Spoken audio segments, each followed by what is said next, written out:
ये तो आप लोग जानते ही होंगे कि जब दुनिया के सबसे बड़े लोकतंत्र की बात होती है तो भारत का नाम आता है उसमें। और जब दुनिया की सबसे बड़ी पार्टी की बात होती है तो बीजेपी कहती है कि भैया हम दुनिया की सबसे बड़ी पार्टी है। और इसकी स्थापना 1980 में हुई थी। अटल बिहारी वाजपेयी इसके पहले राष्ट्रीय अध्यक्ष थे। अब आप लोग कहेंगे कि देश की सबसे बड़ी पार्टी या कहिए दुनिया की सबसे बड़ी पार्टी बीजेपी में राष्ट्रीय अध्यक्ष का चुनाव कैसे होता है, उसी के बारे में हम लोग बात करते हैं।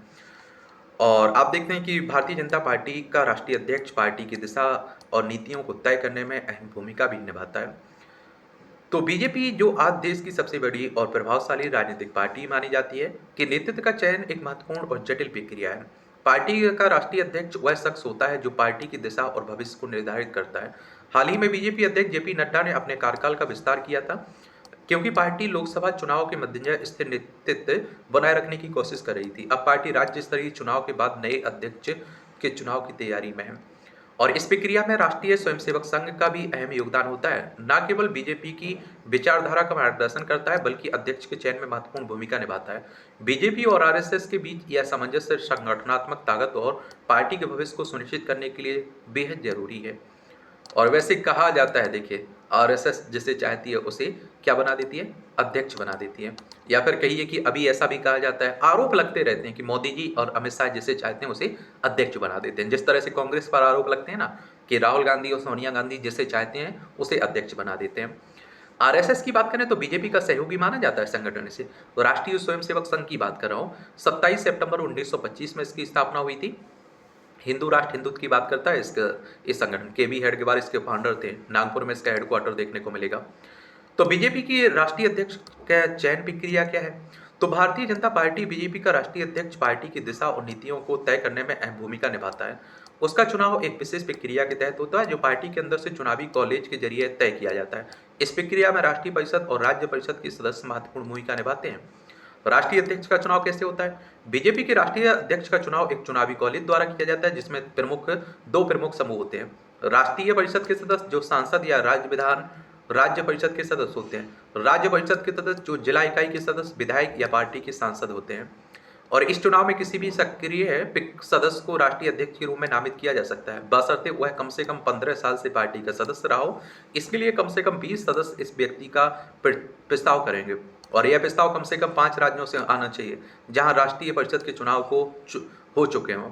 पार्टी अध्यक्ष का कार्यकाल 3 साल का होता है और कोई भी व्यक्ति लगातार 2 कार्यकाल से ज्यादा समय तक अध्यक्ष नहीं रह सकता है।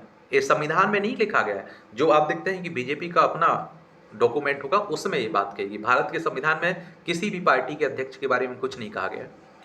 पार्टी के अध्यक्ष की चुनाव प्रक्रिया की रूपरेखा को किस प्रकार होती है? तो आप देखिए, निर्णय लेने की प्रक्रिया। राष्ट्रीय अध्यक्ष या चुनाव पार्टी की केंद्रीय कार्यकारिणी द्वारा किया जाता है। पार्टी की सर्वोच्च फैसला लेने वाली संस्था पार्टी कार्यकारिणी होती है और जिसमें राष्ट्रीय अध्यक्ष, महासचिव, प्रदेश अध्यक्ष और अन्य वरिष्ठ नेता शामिल होते हैं। कई बार आप लोग नेताओं से बात करते होंगे, सुनते होंगे उन्हें, तो वो नहीं कहते राष्ट्रीय कार्यकारिणी तय करेगी ये। तो उसी तरह की उम्मीदवार का चयन। जब राष्ट्रीय अध्यक्ष का चुनाव होता है तो पार्टी के अंदर ही से ही उम्मीदवारों के नाम सामने आते हैं। हालांकि यह चुनाव एक तरह से आधिकारिक तौर पर नजर आता है क्योंकि नाम की घोषणा और अंतिम निर्णय में शीर्ष नेतृत्व का महत्वपूर्ण योगदान होता है। पार्टी कार्यकर्ताओं की राय।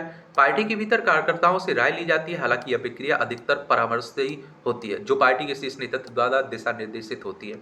सहमतियों की तलाश। एक बार उम्मीदवार तय हो जाने के बाद पार्टी कार्यकर्ताओं नेताओं की भी सहमति बनाई जाती है ताकि चुनाव निष्पक्ष और सामूहिक रूप से संपन्न हो सके।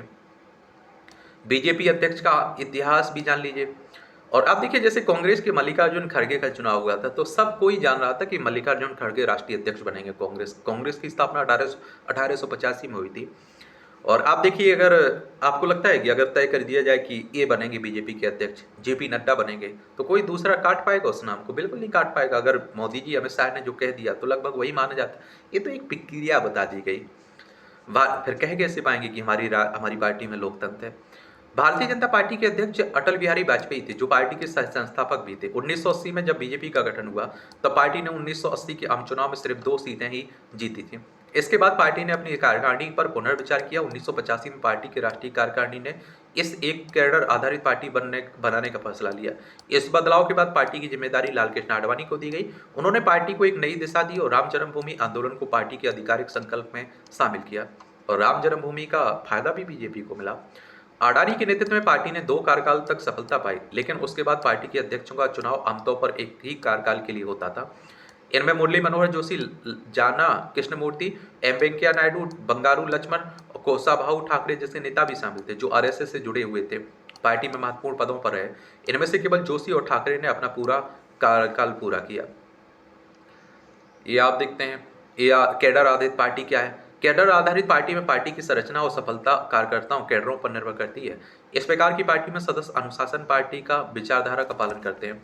पार्टी के सदस्य केवल वोटर नहीं बल्कि पार्टी के कार्यों में सक्रिय रूप से शामिल होते हैं। पार्टी का संगठन ग्राउंड लेवल से लेकर राष्ट्रीय स्तर तक मजबूत होता है। सदस्यता के लिए कड़ी चयन प्रक्रिया होती ताकि केवल प्रतिबद्ध और संगठित व्यक्ति ही पार्टी का हिस्सा बने। संविधान में बदलाव और नेतृत्व का निरंतरता। 2003 में बीजेपी ने अपने संविधान में बदलाव किया और जिसमें यह स्पष्ट किया गया कि कोई भी सदस्य ऐसे एक से ज्यादा कार्यकाल तक अध्यक्ष रह सकता है, लेकिन लगातार 2 कार्यकाल नहीं हो सकते। 2014 में जब बीजेपी और उसकी गठबंधन सरकार एनडीए को फिर से चुनाव में हार का सामना करना पड़ा, तो नायडू ने नैतिक जिम्मेदारी लेते हुए इस्तीफा दिया और आडवाणी को फिर से राष्ट्रीय अध्यक्ष बनाया गया। 2005 में आडवाणी ने अपने एक बयान में पाकिस्तान के संस्थापक मोहम्मद अली जिन्ना को सेकुलर कहा, जिसके बाद उन्हें पार्टी अध्यक्ष पद से हटने के लिए कहा गया। इसके बाद उनके आरएसएस से रिश्ते काफी खराब हो गए। फिर 2012 में आरएसएस ने बीजेपी से कहा कि पार्टी का नेतृत्व निरंतरता की जरूरत है। इसके बाद पार्टी ने संविधान में एक और बदलाव किया, जिससे यह तय हुआ कि कोई भी योग्य सक्रिय सदस्य 3 साल या 2 कार्यकाल तक पार्टी का अध्यक्ष रह सकता है। नितिन गडकरी का कार्यकाल और इस्तीफा।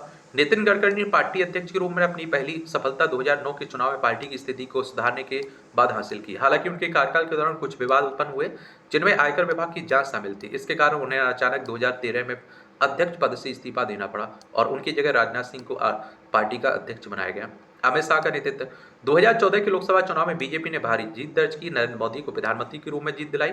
इसके बाद पार्टी की कार्यकारिणी ने नरेंद्र मोदी के करीबी सहयोगी अमित शाह को पार्टी का अध्यक्ष बनाने का फैसला किया। होम मिनिस्टर अभी जो अमित शाह है, इनके नेतृत्व में पार्टी ने संगठनात्मक दृष्टि से बेहतरी और पार्टी की मजबूत किया। उन्हें साल 2017 में फिर से पार्टी का अध्यक्ष चुना गया। उनका कार्यकाल 2020 तक चला और कहते हैं कि अमित शाह ने बड़ी बुलंदियां तक पहुंचाया किसे? बीजेपी को। हर जगह आप देखते सरकार बनाने में उनका योगदान रहा। जेपी नड्डा का अध्यक्ष बनना। अमित शाह के कार्यकाल के बाद 2019 में जेपी नड्डा को बीजेपी का कार्यकारी अध्यक्ष बनाया गया। बाद में जब शाह का कार्यकाल समाप्त हुआ तो नड्डा को निर्विरोध पार्टी का अध्यक्ष चुना गया। हालांकि उनके कार्यकाल को 1 साल का विस्तार दिया, लेकिन यह संभावना जताई जा रही है कि वे जल्द ही नए अध्यक्ष के रूप में किसी आरएसएस के वफादार को जगह देंगे। आगे कौन होगा बीजेपी का अध्यक्ष?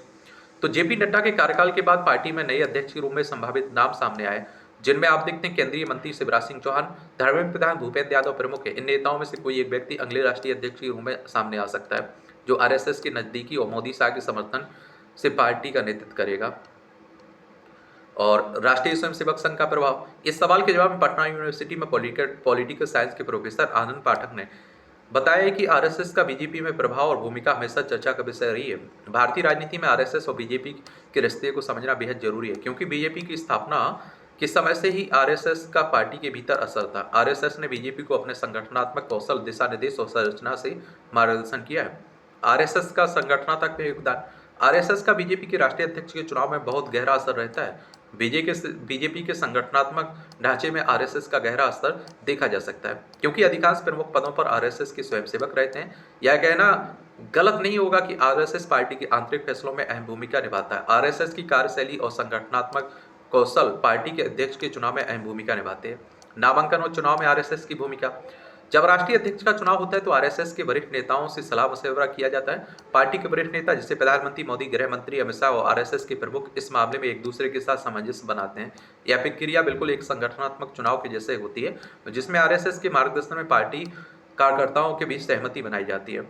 निर्णय प्रक्रिया में आरएसएस का योगदान। अक्सर यह देखा गया कि जब पार्टी के में नेतृत्व का मुद्दा उठता है तो आरएसएस के वरिष्ठ पदाधिकारी पार्टी के नेताओं से मिलकर इस मुद्दे पर चर्चा करते हैं। आरएसएस के मुख्य उद्देश्य होते हैं पार्टी के एकता बनाए रखना, उस नेता को आगे बढ़ाना जो पार्टी की विचारधारा लक्ष्यों के प्रति प्रतिबद्ध हो। ऐसे मामलों में आरएसएस का प्रभाव बहुत स्पष्ट रूप से दिखाई देता है। प्रशिक्षण और विचारधारा का प्रभाव। आरएसएस के स्वयंसेवकों को विशेष प्रशिक्षण दिया जाता है, उन्हें पार्टी के लिए काम करने में सक्षम बनाती है। ऐसे कार्यकर्ता जो आरएसएस से जुड़े होते हैं वे पार्टी के भीतर एक खास भूमिका निभाते हैं। राष्ट्रीय अध्यक्ष का चुनाव भी उनके आंतरिक विचारधारा के अनुसार होता है। साल 2014 में जब अमित शाह को बीजेपी का राष्ट्रीय अध्यक्ष चुना गया, तब यह देखा गया कि इसके फैसले के पीछे आरएसएस का मजबूत समर्थन था। अमित शाह का आरएसएस के साथ घनिष्ठ संबंध था, मोदी जी का भी रहा है। उनके राजनीतिक करियर की भी आरएसएस के मार्गदर्शन में ही उभरा था। इस उदाहरण से यह स्पष्ट होता है कि आरएसएस की भूमिका सिर्फ पार्टी के भीतर के फैसलों में ही नहीं, बल्कि नेतृत्व के चयन में भी महत्वपूर्ण होती है। बाकी देखते हैं, आने वाला वक्त ही बताएगा क्या होता है, किस तरह से होता है। धन्यवाद। आप लोग क्या सोचते हैं? अपनी राय आप लोग बताया करिएगा।